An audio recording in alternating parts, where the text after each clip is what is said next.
Bonjour les amis, bienvenue sur mygolfmedia.com dans l'émission Le Putting by Rudy. Très heureux de vous retrouver à nouveau. Aujourd'hui, je vais vous parler du dosage. Pourquoi je vais vous parler du dosage? Parce qu'en fait, vous avez besoin au putting de maîtriser 4 habiletés.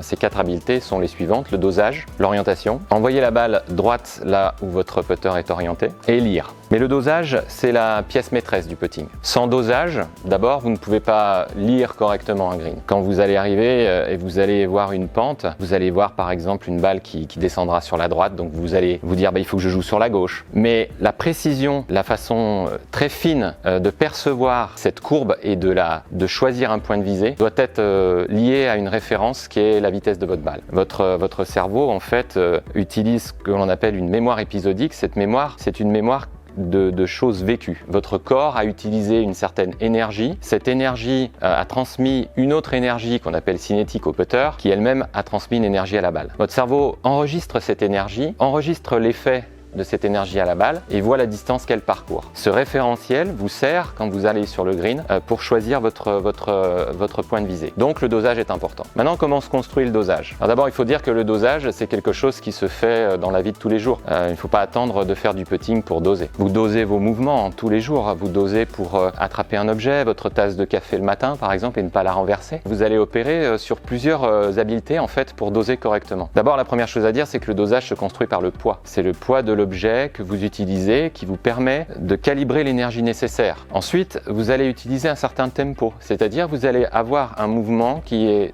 à l'intérieur d'une certaine vitesse, en fait un temps qui est constant. Et puis vous allez utiliser une amplitude de mouvement en fonction de l'objet, s'il est plus ou moins loin de vous. Alors bien évidemment, à l'intérieur de ce qu'on appelle la kinésphère, une kinésphère c'est ceci, c'est-à-dire que si j'ai les deux bras allongés autour de moi, je suis dans ma kinésphère, c'est une zone dans laquelle je peux attraper les objets et je vais le faire justement par rapport à tout ce que je viens de vous dire, c'est-à-dire avec une certaine vitesse et puis une certaine amplitude pour attraper. Une fois que j'ai attrapé l'objet, pour le lancer par exemple, quand vous jetez pour les gens qui jouent à la pétanque votre boule de pétanque, vous allez sous-peser le poids de cet objet, c'est ça qui va vous permettre de, on va dire, de calibrer la pression notamment pour tenir l'objet et puis le mouvement. Et puis vous allez ressentir et percevoir l'environnement qui se trouve autour de vous, la distance, et en fonction de la distance, vous allez utiliser une amplitude. Dites-vous bien que l'amplitude est importante et elle doit varier en fonction de la distance. Le tempo, en revanche, lui, reste constant. Je vous donne un exemple. C'est quoi le tempo? Le tempo, c'est si je prends un chronomètre et au moment où votre mouvement démarre, j'appuie sur le chronomètre et au moment où le mouvement s'arrête, eh bien je rappuie sur le chronomètre. Et bien ce temps, ça s'appelle le tempo. Je vous donne un exemple. Si je prends mon bras comme ça, je le lâche comme ceci, ça prend le même temps que si je le lâche de là.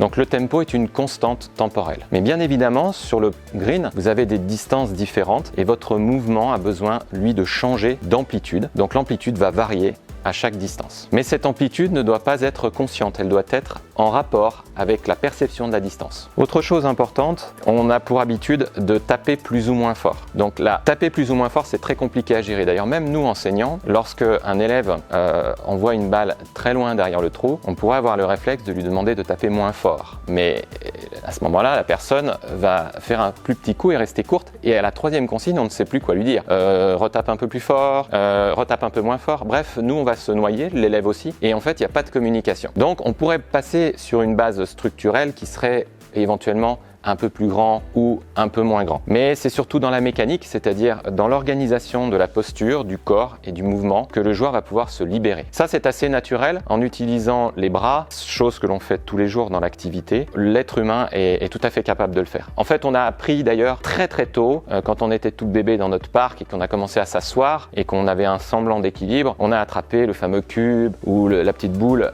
et en fonction de la distance et du poids, en fait, par répétition, par des essais, des erreurs et des réussites, eh bien en fait on a construit une base pour doser. Voilà, le dosage c'est ça, la base du dosage c'est ça. En tout cas, dites-vous bien une chose, vous devez passer du temps à doser sur les greens, vous devez passer du temps à vous approprier la vitesse du green mais aussi la vitesse de votre propre balle. Et puis je vous donne le conseil d'aller voir un professeur pour vous aider justement à vous mettre en position, à ressentir, à avoir des éléments pour que ce dosage devienne de qualité et vous verrez que vous lirez encore mieux sur les greens. Voilà, je vous dis à très vite dans l'émission Le Putting by Rudy. Bye bye.